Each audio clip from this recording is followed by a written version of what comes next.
At this point, if we can turn to the, which is, I think, a good transformation here, to looking at the transformation of civil-military relations in Turkey as they have direct bearing on this first topic of the Constitution and certainly the enforcement side.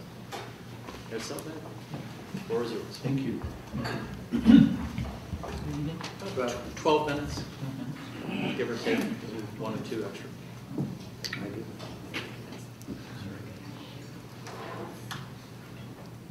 I also would like to thank SETA for organizing this and also inviting us in. So special thanks go to Isan, and not only for doing this, but for doing the journal. I understand how hard, difficult that can be. We are only the readers, so my analysis is already probably outdated because I've been in the United States for the last week. I haven't followed what happened in Turkey.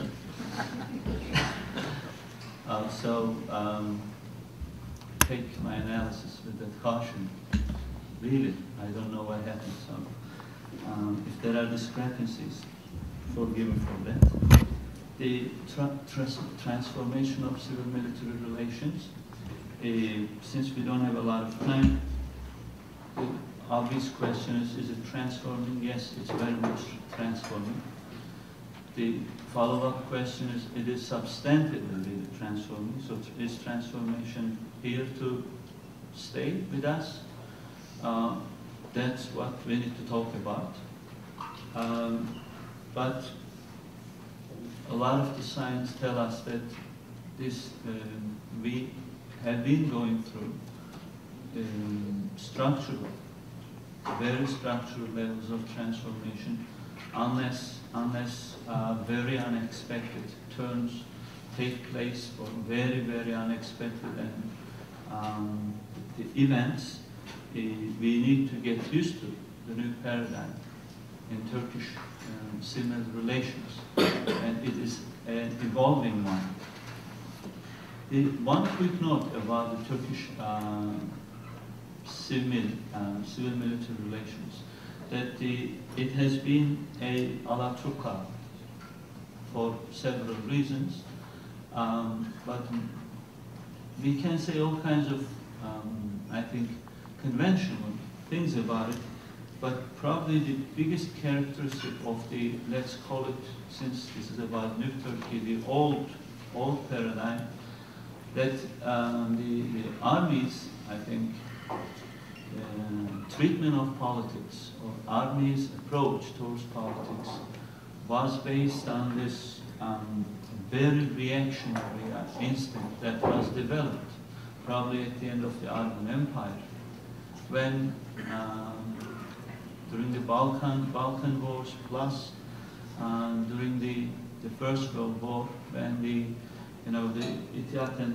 Terakki leadership kind of hijacked the security and the military affairs. And they got the country into a war which was lost at the end, and that meant the end of the empire. Within the military or the security establishment, or within the psyche of the elite, the politics therefore was something that they had to stay away. But of course, with one condition, it turned out to be not only they had to stay away from, but they had to stay above.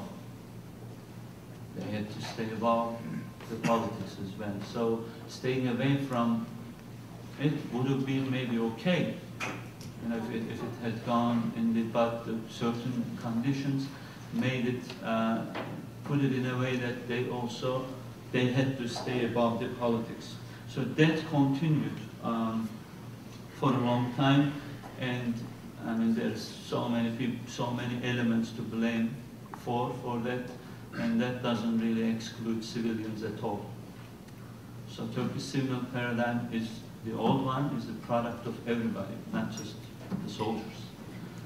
It's the direct result of the quality of the politics, the democracy, democratic practices, in fact societal fears, I'll get to that, and all kinds of intrinsic and the instinctive, in fact, the things played into it, and we have had that, that paradigm in which the Turkish military played an extremely influential hand, and sometimes obviously to the great expense of politics and political progress.